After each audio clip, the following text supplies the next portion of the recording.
My guest this week is Jesse Ragan. He is a typeface designer, and he's a partner at XYZ Type.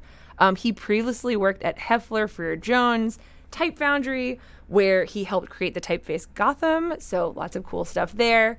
He also has served on AIGA's board of directors and co-founded Type at Cooper, which, spoiler alert, I have been gutting through Type at Cooper for a lot of my guests at Cooper Union, so we're going to talk about that too. His clients include Rolling Stone magazine and the New York Public Library. You have so much kind of iconic work. I'm not even done with your bio. So most recently, he has published Identity is Variable, a collection of essays from type designers about how they express themselves through typography. Are you ready? I'm ready. Thank you so much. Oh, wait, let me make sure I get of course, I got to get your mic on. All right. Hello. Yeah. Thanks for having me, Jackie. Welcome. And I should say, many of the things you listed were team projects that have a lot of it's other all people. team. We'll get into the We'll names get of into people as we yes. talk about We can stuff. shout out all the names. You could get a little closer. Okay, To the mic. yeah. I'm further away from the mic, and then you're closer to the mic. There's actually like a little dot. I should have told you this before the show. There's a little dot right in front, and you could be on that dot right there. Got it. We're freeform radio, so we're making it work. But yeah, you sound great. I kind of want to just get right into it and start with the beginning. How did you get into typography? Was it something that you discovered when you went to RISD or before then? Start at the beginning. I think I had been really fascinated with letterforms from a pretty young age, and understanding or seeing the nuance in the way that letterforms were shaped on signs that I saw and things as a kid. Did a lot of doodling of letterforms and stuff before I really knew what that was at all.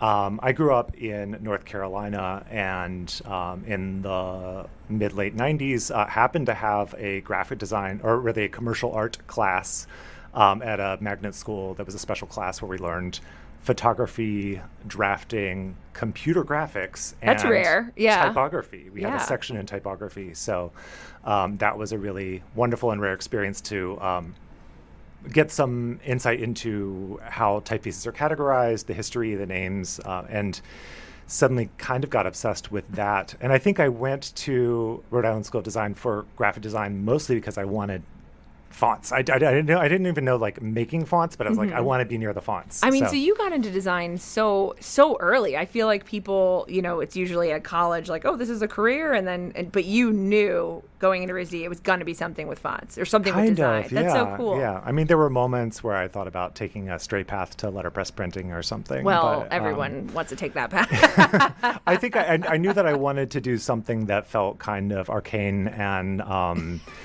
had this where you felt like you were part of the secret knowledge of how to do this magic thing that not that many people were doing. So that really was a big part of the appeal to me. Well, speaking of, you talked a little bit earlier about punch cutting. Can you talk about what that is? And was that where you were like, I want to major in punch cutting, actually? Yeah. So as part of my degree project, this is back in 2001 at RISD when I graduated, I did for an independent study project for my degree project in punch cutting, which is the craft of filing and engraving a small rod of metal with the shape of a letter form, which would then be stamped into a piece of brass, and then that would be fitted into a mold into which molten metal would be poured to make metal type.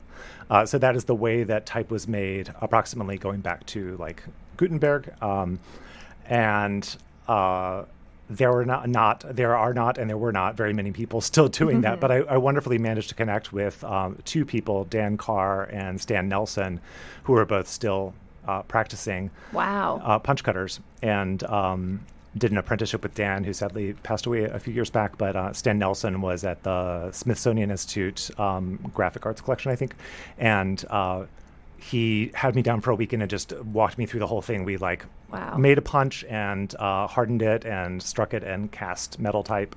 And this was while you were still in college or after college? This was during college, yeah. Wow. And so the project there was not that I wanted to keep doing punch cutting so much, but that I really wanted to get my hands on the physical medium and understand how letter forms are constructed, and getting away from like Bezier curves or pixels, the ways that I had been designing so far, and doing something that was much more manual and personal, with a direct connection to the medium that was making it. So then what brought you back to like the digital? Because now a lot of your practicality. Work is Yeah. Why doesn't anyone want punch cut? Yeah. Well, I was very fortunate to. I had done an internship with the Font Bureau with Cyrus Highsmith at the Font Bureau in Boston while I was in my senior year. We had this like winter session thing at RISD, which is a short. He was one of my Oh, you had him as a teacher too. I That's actually, I have a poster of his, and I just hung it in my office. Oh, cool! I have one of his prints in my office. Yeah. He's very talented. Yeah, I was in the very first typeface design class, or I think the very first class he ever taught. I believe. Really? Yeah, Wow. Yeah, which was a summer class in typeface design, and from there. Yeah, I ended up doing an internship with him after that class. He sort of guided me in that degree project, but they weren't hiring at that point, but he connected me with an opportunity to work at Heffler and Frere Jones here in New York. So that's why I moved to New York in 2001 and started working there. Wow. Which was, a fantastic opportunity to really get my graduate studies in type design from some really talented people. Yeah. Can you tell me a little bit about working there and about, the jump from, there's always the jump from like college to real world clients, how was that transition for you? Yeah. It was, I don't think I realized how incredibly privileged I was at the time. You say now, you're like, wow, that's mind-blowing. That's so cool. Yeah. I don't think there were people clamoring for a job in typeface design at that point, and they happened to have an opening, and I happened to have abilities that appealed to them, and they brought me on. So it was a small team then. It was just 4 of us. And I was doing part-time retail sales. I was selling fonts. I was like taking in fax orders and burning CDs with fonts on them and shipping them to people. So you weren't immediately like in the design. It was like half and half. Okay. Yeah. Cool. And that was good too for getting an just understanding learning like the business aspect of things. Learning FileMaker Pro and fun stuff like that. But I was looking back over dates to try to remember things before talking about this, and it's so shocking to me that like I started there in 2001. I was pretty soon working on Gotham for them. That it had already been begun before I started working there, but it was in GQ magazine. I think it premiered in GQ magazine while I was there that year. And then I think we released it publicly 2002 or 2003, the first version, and then we kept adding to it over the almost 4 years that I was there. Did you know when you were working on it that it would become this like iconic typeface?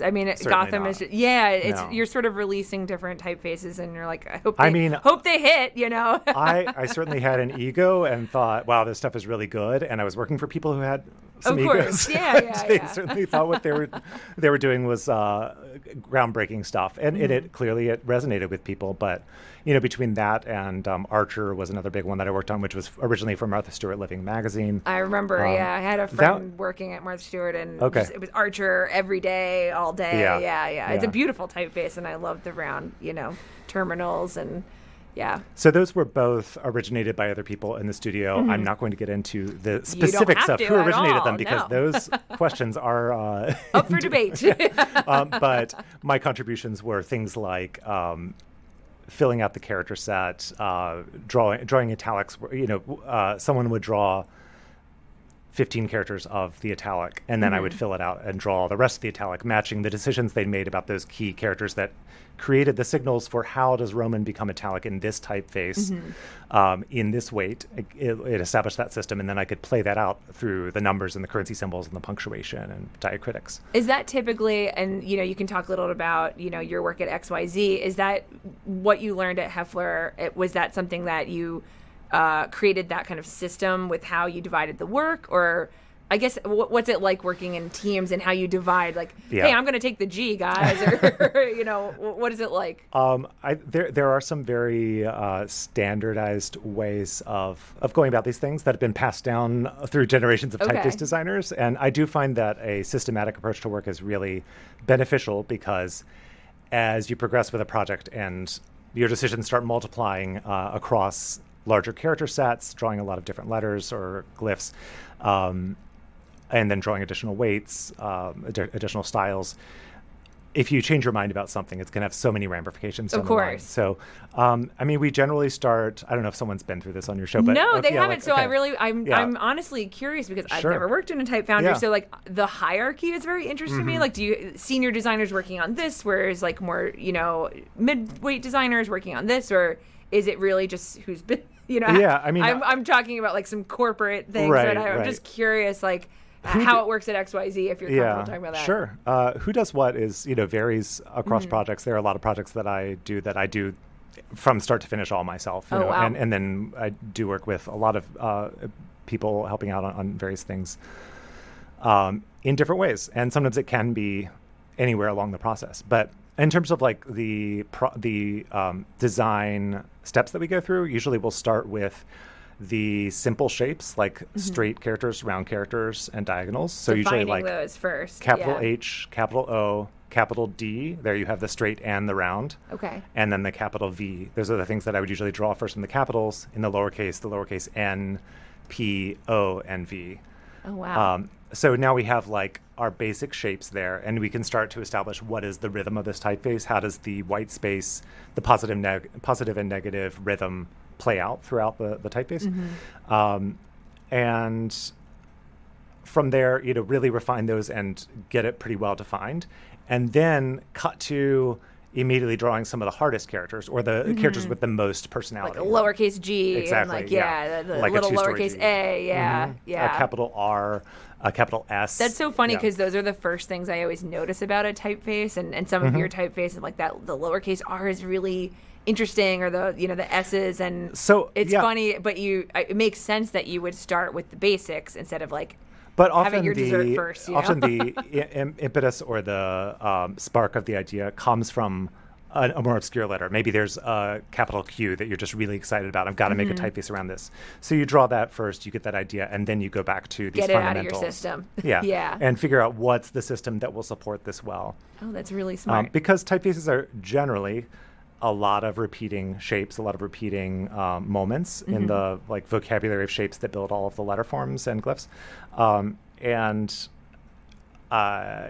so you need a strong foundation there. You need to really figure those things out. So there's a standard like word that a lot of us use, hamburgerfonsive. Yes. HAMBURGEFONTSIV.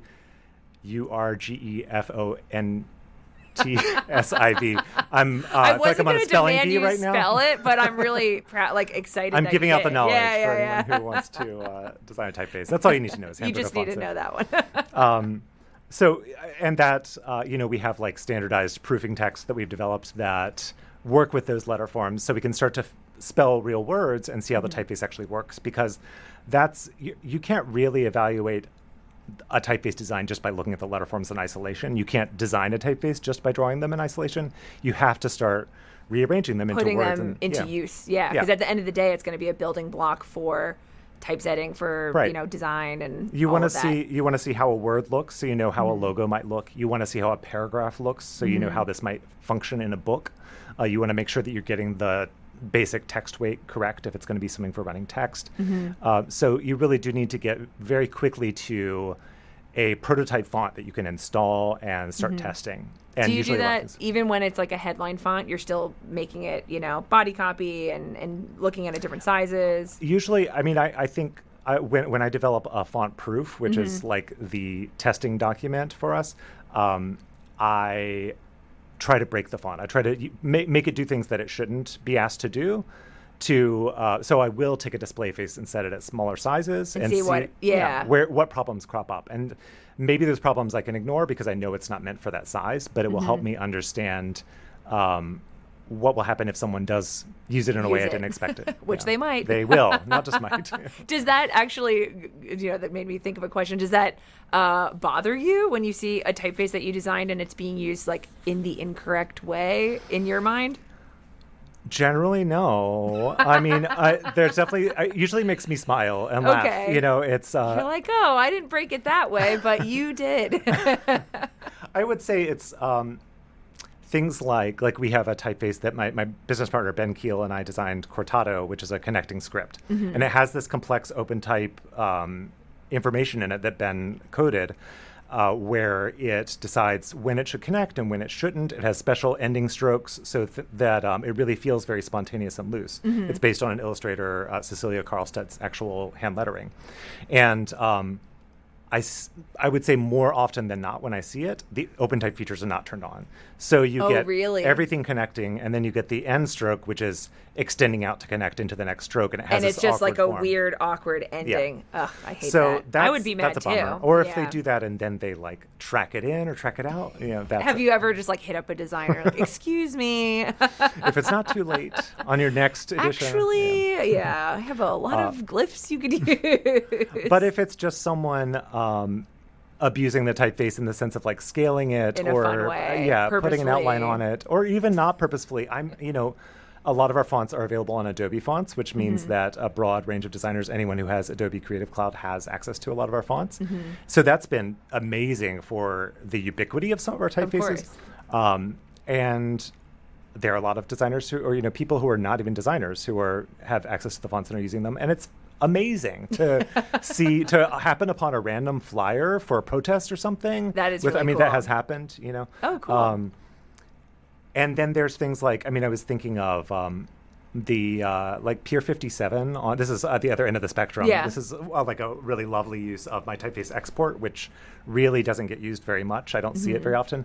But then, and I've forgotten who actually did the design on this, but Pier 57 has this whole food court and like a rooftop I've you been can go there. on. Yeah, and on the side of the building they have the 5-7. I'm thinking about it right now, and I can imagine it. Yeah, that's really cool. That's you guys. I didn't know that. Yeah. Wow. So, can you talk a little bit about Aglet? Am I pronouncing that font right? Yeah, I know you've got so many different variations of it. I really love the mono, and I also love the slab. But can you talk about designing that one? I know you're building some more. Right. So that one started, like a lot of our typefaces start out of work for clients, custom commissions, whether it's lettering or a full typeface project. We're often coming up with a lot of ideas that end up getting scrapped, or we go in a different direction. So I had started a logo project for a client, and it had this rounded slab serif that had some angularity to it, and I felt like there was something appealing there, but it didn't get chosen. So you started with the slab, is what you're saying? Yeah. So it started out as Aglet slab, and it's sort of like a straight-sided. It's hard to describe these things on the air. And but please do, because it does help. But I'm like looking at it right now. I have it pulled up, and I'm showing Jesse. So I've got it in my head. You don't have to show me. All of the outer corners are rounded, so that it has a soft feeling.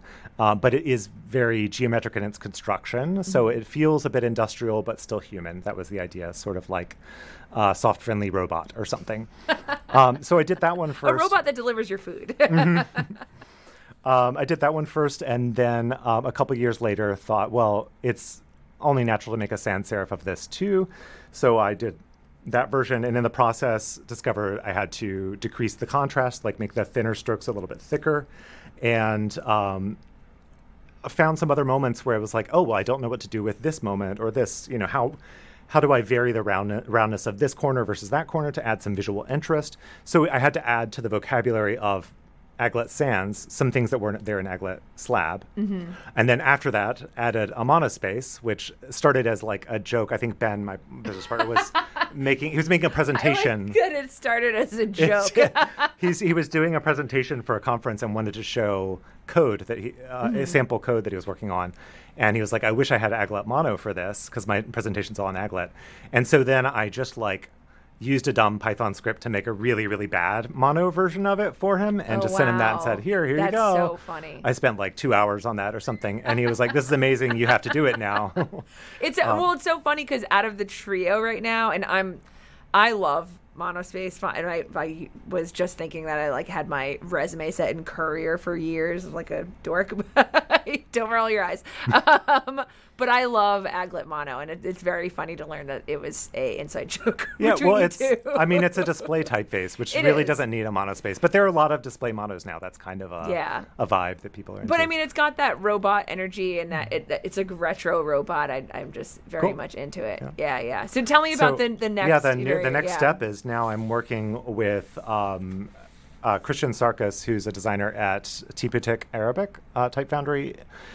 He lives in Amsterdam, but he's a Lebanese designer who's fluent in Arabic, and he's designing Aglet Arabic, which will be a companion to this typeface for that marketplace, and that's really exciting to me. That's so exciting. Do you know when that's going to come out, or how long you've been working on it? It's very close to done. It'll be out this year. That's so cool. And that's been, like I was saying about like expanding the vocabulary of what the typeface can be.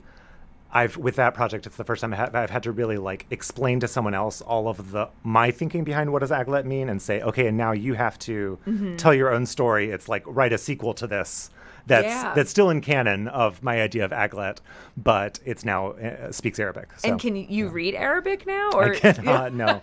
So what's that like designing a typeface and not having as much familiarity with the letter form? That must be really hard. It requires a lot of trust. I'm putting a lot of trust in him to make something that really feels right. It's not just that it's legible, but that the cultural connotations of the forms, something that if I were to draw my own Arabic version of this, it would have been much more modular and geometric, probably. Okay. Not understanding the cultural context, but he really... Of certain line weights and flourishes and some the way things connect. Maybe. Because Arabic has a very strong calligraphic underpinning, and when you take that away, it says something culturally. It communicates something different than it does when you take away the calligraphic quality in the Latin alphabet. Westernizing it or something. Yeah, no, that makes a lot of sense. I've gotten a lot of sort of lectures from Christian about what this change will mean, and if I do this thing you're asking me to do, then it's going to make it feel this way, and that's been super fascinating to me. I'm excited to see that when that drops. I think that'll be such an interesting iteration of the Aglet world.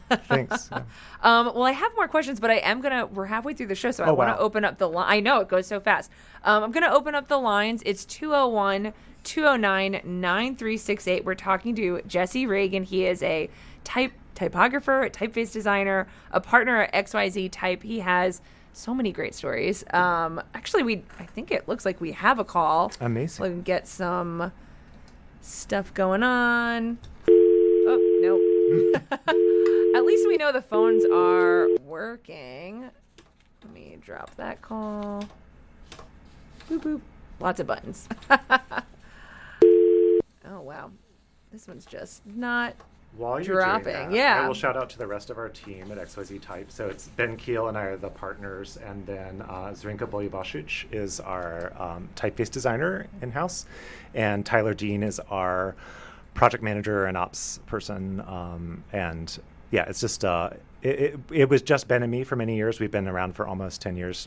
We've been working together for longer than 10 years, but XYZ has been around. It's been fun to have a larger crew to sit down and have a meeting and, get stuff done. Yeah. Together. Wait, so how many people are? It's four in our core team. Okay.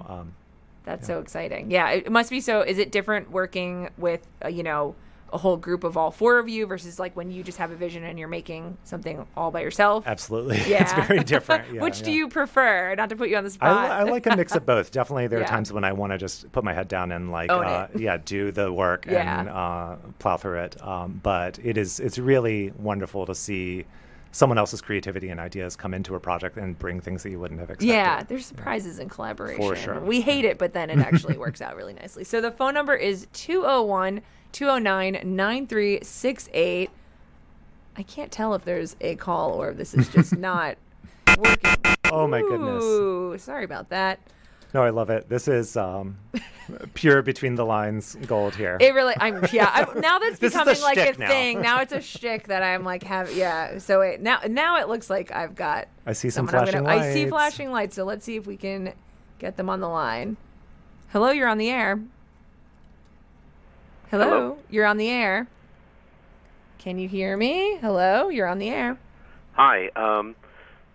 I'm not talking about replacing human beings for most of the process, but maybe as a step zero, has anybody tried to train up machine learning systems so that given a few basic forms, it could do a first draft of the entire set of characters?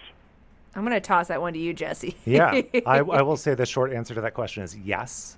People have tried, and there are some systems out there for doing that. And are they hard? I will what's your take on that? I will just say it all makes me very sad because it is not what I am interested in. And especially coming from punch cutting. And well, really, it's like you got into this for like the handmade, and then it's like you could get some kind of AI punch cutting system. That'd be interesting. I'd imagine that they would need a lot of tweaking, at least at the beginning, to make them into something really worthwhile. I mean, at the rate that things are... I'm just thinking of grunt work.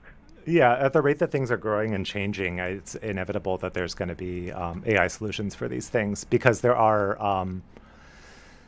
I think there are some tools out there that are already somewhat useful and effective for typeface design, but I don't engage with them myself. I know that for something like Chinese typefaces, where there are so many thousands of glyphs to be drawn, that I think that the technology is further along in development for those uses, because it is really a lot more work to make a font for Chinese. So that's a place where I think there is already some flourishing use of AI, but I'm not intimately familiar with that, so I don't have the best insights. Well, we've had lots of past shows bashing AI, and I'm happy to do that anytime. We can pile on, but thank you for your call.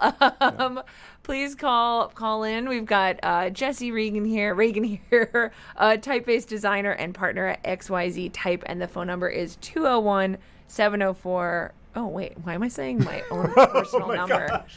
Oh, my goodness. It's 201-209-9368. I'm just all turned around. You know why? Because I wanted to ask you about Rolling Stone. Can you talk a little bit about, you helped design the masthead that we know and love now. Can you talk about working with such an iconic magazine and look? For sure. So that was 2022 is when the updated logo came out. Sorry, my brain doesn't hold these things well. But it's okay. Keeps moving forward. I always gave it my personal number. Don't worry. So anyway, the Rolling Stone magazine, as I think most people can picture some version of the Rolling Stone magazine logo, but there have been a series of different logos over the years since 1967, I think it started. Mm-hmm. But it had this beautiful dimensionality. The most iconic logo that they had was drawn by Jim Parkinson, an amazing lettering designer and typeface designer who sadly passed away last year. He did one version of the logo that was somewhat dimensional, and that was for Roger Black, who was the art director then in the late 70s. And then he came back a few years later to make a more dimensional version because Gus Wenner, the owner of the magazine, wanted it to be more beefed up. So it added outline and drop shadow and stuff and stripes. And then that one was in use for a very long time. But when they started doing more digital engagement and stuff, it really didn't hold up well on screen. And it never was, it was the version they were using digitally was just auto-traced. So Jim Parkinson came back again and did a flat version that was just no shading, no dimensionality. Because they were like, well, these flourishes aren't working, cut them. Right. Yeah. So that was in 2018, I think they switched to that version. But I think they pretty quickly found that they lost a lot of the heart of the magazine by not having the option of this really dramatic I mean, it's beautiful. Garish thing. Yeah, I mean, wonderfully embellished thing. It's just like so over the top. But it's fun. It's like a perfect garish. It's so iconic. Yeah. So Jim had already retired by the time that they were talking about this, so they weren't able to work with him. But Joe Hutchinson, who's the creative director of the magazine, was working with Roger Black, who had been the art director who commissioned that very first Jim Parkinson version, to figure out what to do at this moment. Yeah. So, and I have known Roger for a very long time and worked with him through his company Type Network. So he contacted me and a few other people and said, would you be interested in working on this? And we sort of, I guess, auditioned for the honor. Won. Woo! Beat him out. And it was, so anyway, it was an amazing experience to be in there and working with Joe and Roger and even the winners a bit on the logo. And figuring out how to take that heritage of the dimensional versions they'd had, which at this point do feel quite dated, feel very like 70s or but 80s. It's like a throwback. Like right. I know, I really, because again, for the show, like looking back at all of the, work that you put in, it's just, I think it absolutely still stands. Like I don't think it's dated at all. Well, that's the hope, is that the version that we made updates it and brings continues in, into it the still future. Has that heritage, yeah. and it does have a little bit of funk to it, 70s funk or something, but doesn't feel quite as bell-bottomed and goofy. Groovy. I love the drop shadow with the lines going through it. It's just perfect. It's chef kiss. That was it's really that was beautiful. a really fun thing to figure out how to draft that in vectors. And talk about scaling that down too. Right. So that, the other part of what we figured out is we couldn't just give them that logo because you can't use that for social media avatar. It'll get all muddy and So we ended up making. At this point, I have lost count of how many versions we've made, but initially, Are you still making versions for that? Well, the initial package was, the dimensional version, one without stripes, a flat version, a small size version, monograms. Wow. But then now they have gone on, they were doing a partnership with, when Chapel Roan was going to be on the cover, they had me letter the name Roan in the style, cool. and that was fun. They announced their rock tour, the Rolling Stone rock tour, and they wanted that with the same style, so I went back and drew So you're rock like tour. their on-call personal typographer. And I'm the That's only one who very has cool. those Illustrator files with all the layers. That's amazing. So I don't know what they're going to do if I say no. You're the guy. I got a lock on the Rolling Stone logo spoofs just Good for for Rolling you. Stone. Don't share it. AI could never. It probably could. But. No way. It's beautiful. It's stunning, and it must have been so cool to work with that group of people. Yeah, definitely. Yeah. I'm gonna give out the number again: 201-209-9368. We're talking to typographer and Rolling Stone masthead designer Jesse Regan of XYZ Type. I wanted to also ask you about your new book. Oh, yeah. So right. I'm holding Gotta it right now. plug the Thank book. you so much for giving me a copy. It's so cool. It's beautiful. So it's called Identity is Variable. Right. The full title, Identity is Variable. Wait, Essays. Oh, now I'm holding it up for you. Yeah, because I don't actually know the title. Essays, Interviews, Reflections on Identity and Typography. So this was a kind of a wacky scheme that my business partner Ben and our collaborators, Brian Johnson and Silas Monroe, came up with to, in a sort of obtuse way, publicize our typeface Polymode. So to explain the book, I guess I have to talk about the typeface. It's all looped together. And I will say, I love the way you describe and advertise this book, because it says Identity is Variable explores the intimate connections between who we are and how we express ourselves through type, which I just find very intriguing. So nice. I think Tyler wrote those words, so shout out to Tyler on our marketing side. So Polymode itself, the typeface, was designed. It was a custom commission for Polymode Studio, which is Silas Monroe and Brian Johnson, who both also went to RISD. So a little RISD enclave moment here. But I had known them a little bit, or known Silas at least, at RISD, and then Silas was my student at Type at Cooper. So I've known them for a long time. And they came to this moment where they wanted like a house typeface for their design practice, for their design studio. And they do a lot of art books. They do a lot of exhibit design. They do a wide range of different projects, but books are kind of their bread and butter. So they're designers, not typographers, though. Correct. Okay. Yeah. Or they are typographers. Okay. I'm not a typographer. But they asked you to design. They're not typeface designers. Oh, okay. Typographer is one who uses. Oh, yeah, you're right. Yes. Sorry. Just misspoke. Just so we get it right. Thank you for clearing it up. Yes. So they commissioned this typeface from us for their studio to be like the first thing they would reach for when they need a sans serif, basically.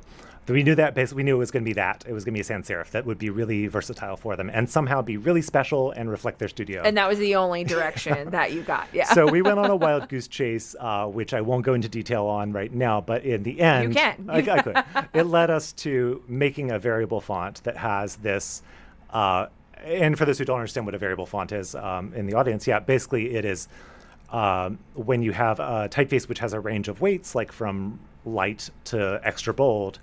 You can now package those weights into one font file so that you have a little slider and you can choose any moment in between extra light and extra bold. So you can do that with weight. You could do it with the width of the letter forms. You can do it with kind of whatever characteristic you want. So in this typeface, we do have that weight axis, but then we also added what we ended up calling realness as an axis.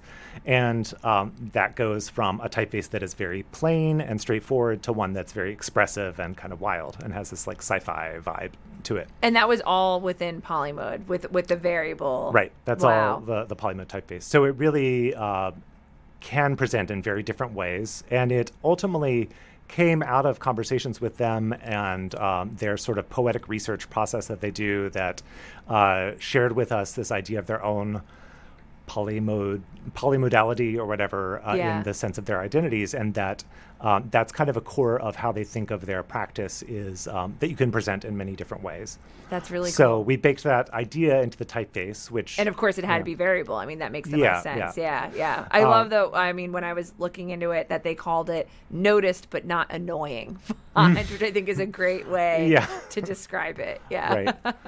Right. It's maybe more than noticed and maybe more than annoying when you get to the opulence. I wasn't annoyed by it. I think it's fun, and there's a lot of really interesting characters. I said earlier, I noticed the lowercase r's just got this like interesting leg that kind of kicks out, and it is a fun one. Go So ahead. The way the book sort of came about was Brian Johnson from Polymode and Ben had a discussion about like, okay, what are we going to do to promote this typeface? Because they wanted us to release it as a retail typeface. That was important to them in this idea because they wanted to put it in other people's hands. And we usually do a printed specimen. Like we have a beautiful printed specimen. You do. I'm holding it. It's lovely. Yes, thank you. Yes. There's a like poster of Polymode that Jem Eskenazi designed for us, and Jem also helped work on the typeface. Shout out to Jem, and I'll just throw in a shout out to Romina Hernandez as well, who's working on it right now. Shout them all out. Yeah, so many amazing people help us out with this stuff. We wouldn't get anything done without a lot of help, but the. Brian and Ben came up with the idea to invite Elizabeth Goodspeed, a writer that we admire, to... I admire her as well. Yeah. And she's just a lovely person. We invited her to write a piece that touched on... write an essay that touched on Polymode, the typeface, and just take it wherever you go from there. So basically. You said, here's the typeface. Yeah. How but do you just feel go on some tangents. Right about it. Yeah, she wrote this lovely essay that goes all kinds of places you would not expect. And... Then when that came back, Brian and Ben had this realization that, you know what, we should just take this idea and keep going. Like, what are we going to do? Post this on the website? Or I think even Elizabeth Goodspeed said, if you could post this on your website, but what's that going to do? You have the kernel of something bigger here. And so they decided to curate a collection of contributors and invite them to write something on the theme of identity and typography, which is basically the theme of the typeface. And now with no constraint to actually talk about the typeface Polymode. So I think 15 different contributors in the book, all creating, there's a poem by, Sadie Redwing. There's a comic by Krutika Sorsala. There's essays by David John Walker, Nicole Killian. All these amazing people contributed different works to it and in different modalities. And this is stunning to look at. And it's all set in really the typeface. Beautifully. Yes. Yeah, and printed in 3 Pantone colors. It's and all designed by Polymode with I think Silas Bryan and Ben Warner is another designer who worked with them on that. So shout out to Ben. And it also, I mean, it kind of acts a little like a specimen booklet, but in a really fun way because you're using the Polymode font in so many different iterations. People figure that out because it's not explicitly stated except in the colophon. I'm really smart. That's why. No, it's very clear. I think that's really cool, and I just think it's such a unique and a special way to showcase a typeface. Yeah, I mean, release there's a typeface. so many people publicizing so many typefaces right now. Yeah, and it's all on the internet, and it's all kind of all there. And we're not, honestly, we're not even the first ones to like publish a book that is sort of a type specimen. A number of people have done that. Commercial Type did a beautiful one recently. Yeah, it's a way to engage differently. And it was an opportunity for us to kind of enter into a dialogue with other designers and uplift people who we want to support. So, That's really cool. Is there an essay in here that kind of surprised you the most when you read it, or a comic? Oh, man. There were definitely some that surprised me. I'll say there's a couple in there which I won't name that I'm still not totally sure how they relate to the theme. But you give an artist an inch. It's just, and you don't want to ask an artist, what does this mean? So so uncool. Yeah, but no, I mean, I think there's really lovely stuff in there. There's there's some discussion of like visibility of queer identity in the design world that really set me to thinking. There's like a roundtable discussion with B. Oakley, Mindy Sue, and Nicole Killian where they just like shoot the breeze and talk about all kinds of things. But some stuff that came up in there, for me as a queer man, it was really, who's maybe not the most visible. Hey, I just said it on the radio though, so now that's out there. Hello. But it made me think about my own visibility in the industry, and like if there are people, people were saying in this essay, I didn't see queer role models out there in type design. I'm like, I mean, I personally know that there are a lot of queer people in type design. I don't know how many of them are like out. So that was kind of interesting. Made a big impact on me, and so yeah, there were bits of it that really hit me strongly. There's a few people discussing like legibility and visibility and identity and disability and how those things intersect. I mean, you just have to read the book. I'm going to. I will think say that's such also an interesting, it's an interesting take on. I think a lot of times we think of design and we separate the person who made it. It's so separate. So it's great that you're bringing it back. Thanks. Yeah. I will say too, I mean, the book is $40, which is more than we wanted to charge, but we're doing it's honestly, worth it. we don't know what we're doing. We're winging it with this whole thing. And, we're probably ultimately losing money on making the book. No, I love it. Support queer typographers, support queer artists. This is a supportive show. And I think that it's beautiful. And it's really nice hearing that background, because I don't think that's something that I don't think I would have gotten, that it's like these stories of, queer designers, and I think I remember taking typography classes in school, and there's always this notion of like typography should be quiet and silent, and so I think you're doing it in this really loud way. It's a very expressive book. I love design, that. I think that's really cool. I did want to plug too that there is a website version of the book for those who don't want to purchase the book. It's all of the content of the text of the essays is online without the beautiful design. A different beautiful design by Henry DeRoche, who made the website, but it's book.polymodesands.com is the URL for the full text of the book, and also links to buy the book if anyone's interested. Yes, I linked it in our show notes. Thanks. So if anyone is interested, I've got all the links that we discussed in the show.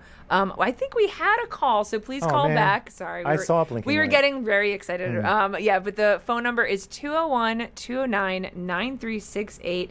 You can ask our guest, Jesse Ragan, about identity is variable, about any of the XYZ fonts, about working for, type foundries, all of those great things. The number is 201-209-9368. We talked about a little bit about, we talked about the book. I wanted to also talk about Type at Cooper. Yeah.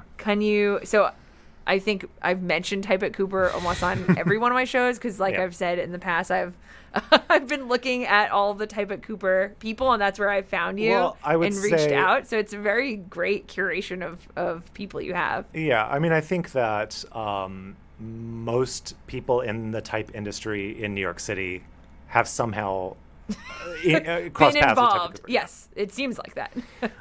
So this was, I think that Cara DiEduardo is a teacher, a faculty member at Cooper Union, longtime faculty member and former and an alumna of the school, and she had been talking with Hannes Famira another a guy who was teaching typeface design as an elective or as a continuing ed elective at Cooper many years ago about this idea of starting some kind of postgraduate program in typeface design. As I understand it, this was around, I think, 2010 is when we started it. So Hannes was then at that point living in Germany, and I had met Kara through taking workshops at Cooper and stuff. And so it ended up, she invited me and Sasha Tochilovsky, who's also on the faculty there and who runs the Lubalin Center at Cooper Union, which is an amazing resource people should check out. The three of us together just sat down and hashed out what would a postgraduate program in typeface design look like at Cooper Union. And there are more extensive graduate programs in typeface design out there. There's quite a few of them now. I mean, when I was starting out, the big two were at the University of Reading and at the Royal Academy in The Hague. Those two programs are both highly recommended and still running. But we had a blank slate to say, what do we want to do? How do we want to approach this? And really not looking too closely at how those other schools were going about it. But that was an amazing process of just having long talks with them about how did I learn typeface design. I mean, neither of them are typeface designers. Sasha Tochilovsky is a graphic designer, and Kara is a calligrapher and designer and teacher. So they have a lot of skills that are very relevant and connected, but I was there to advocate for what will get the message through to these people. So in a sort of low commitment, 1 night a week, year-long degree certificate program. So what was important to me was bringing in a lot of extra voices. They really wanted me to teach the core class for that entire year of 3 terms. And had you been teaching there before? I hadn't at Cooper. I'd been teaching at Pratt for, I think, 4 years at that point. So I said, I don't want to be the one who's responsible for downloading all the information they need to know about type design. All you, yeah. So we had people coming in to teach calligraphy and hand lettering and expressive lettering and technical skills. Actually, Ben Keel, before he was my business partner, we brought him to teach a Python class. And they've had turnover with a lot of different people who've come through and taught all these different workshops. I taught the core typeface design class for that, what is now called the extended program, for the first 4 years. In the meantime, they started a condensed program, which was the very intensive one where you're just there for a month and do it all, type all day, every day. That's intense. Yeah. But now after a few different people have gone through and taught that extended program, Hannes Famira is back and he's teaching it, which is a wonderful, full circle moment that he's been able to take the reins and lead the typeface design class for that program for the past few years. Yeah. It just seems like, what I admire about it is just such a wide breadth of offerings that you have, which is very, a lot of cool. free lectures too, Monday night lectures and the Lubalin lectures. They're really great. Yeah. So I recommend checking out their website, coopertype.org. I'll put that. That's not in the show notes, but I will put it in the show notes after the show. Great resource. We have a call. All right. So we're gonna take a call. Not about AI. Well, let's hope not. Hello, you're on the air. Hello, how's it going? Good, how are you? Hello. Do you have a question for our guest? Good. Yeah, I just wanted to say, oh my God, I use Adobe fonts every day, and it's so awesome getting to hear somebody that made all this stuff. So we're real people.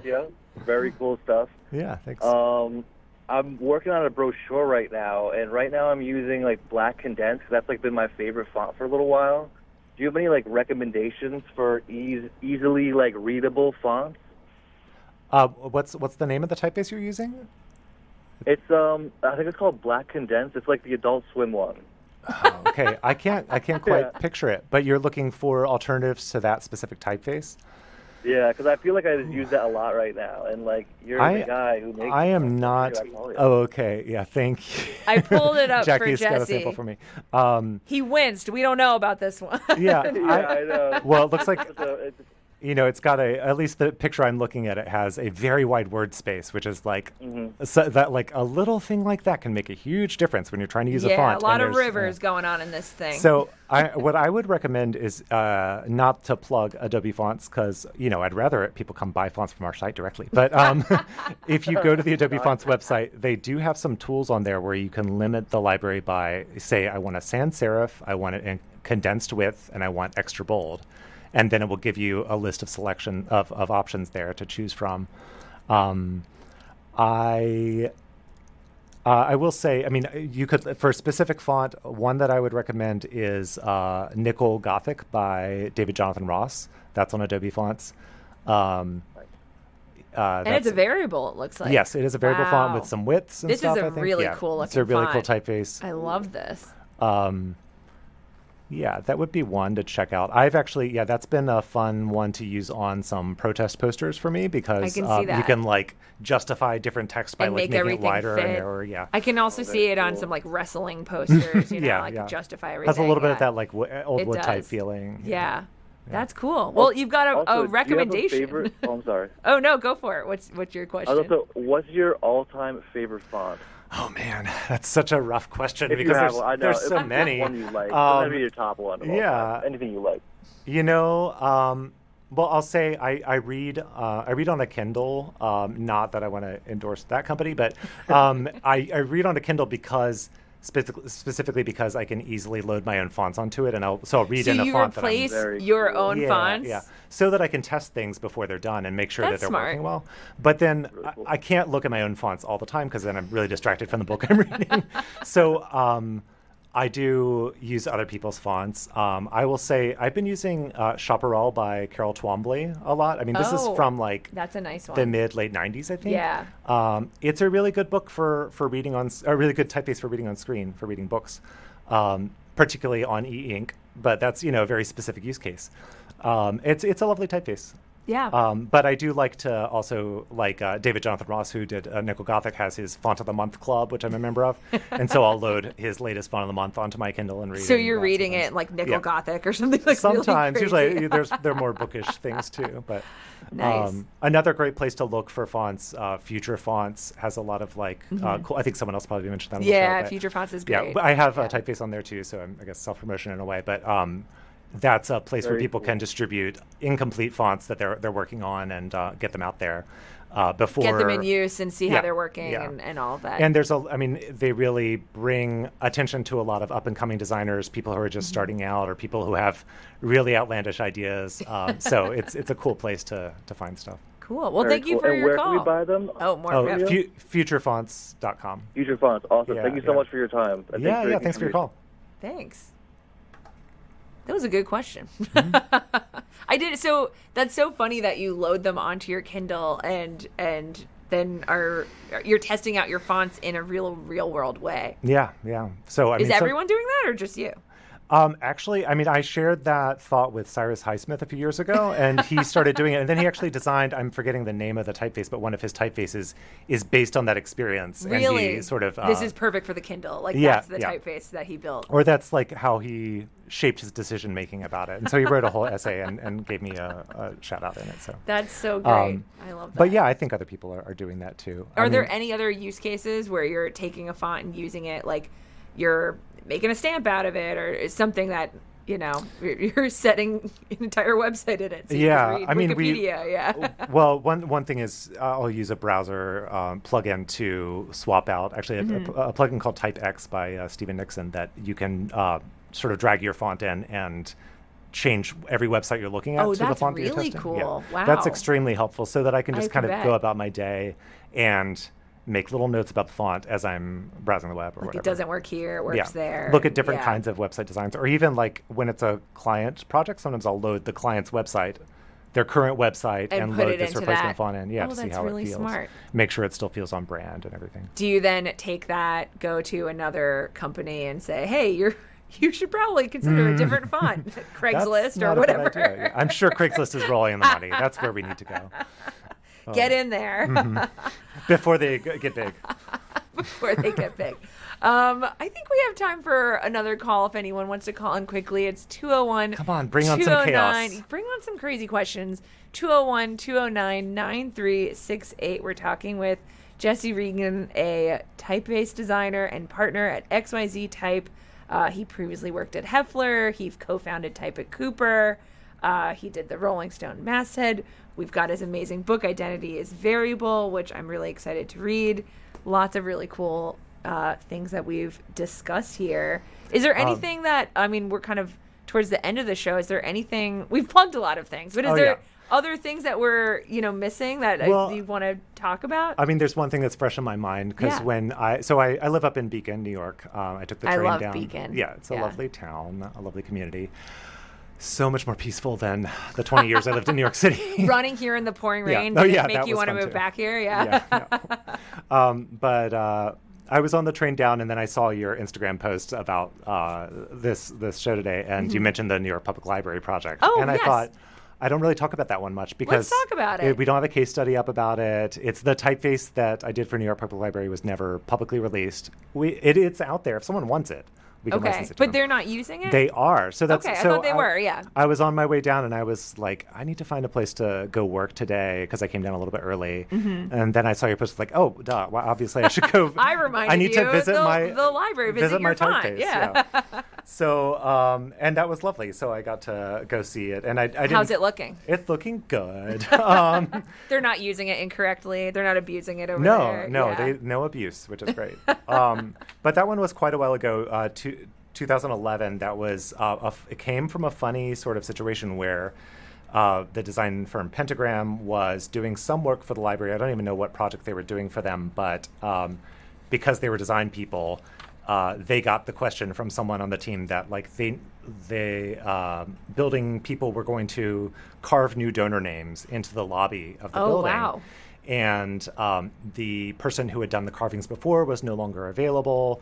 They had a specific, or the person who did like the lettering templates wasn't available, but they had a specific contract with this one person to carve the words, but they needed a template basically. And so they said, hey, Pentagram, what font is this on the wall here? But it's not a font. And they said, someone call Jesse. So very fortunately, this was Michael Beirut's team at Pentagram, and I worked with him and Joe Marianek when he was there. And they came to me and said, what should we do? But basically, I designed a custom typeface that they could use to continue those inscriptions, which they then did. But now it's still used, like the new branch that's across the street from it uses the typeface for the metal letters outside and stuff. So it has this life that continues on, which is pretty fun for me. That is so cool. That wraps our show. Great. But thank you so much for being here. This is so wonderful, and I really appreciate you guesting. Thanks for having me. Yeah. All right. You've been listening to WFMU East Orange, WMFU Mount Hope in New York City and Rockland County on 91.1 FM and online at WFMU.org. Up next, 21 Lounge with Don Fleming. This has been Between the Lines. Thanks for listening, and see you next week.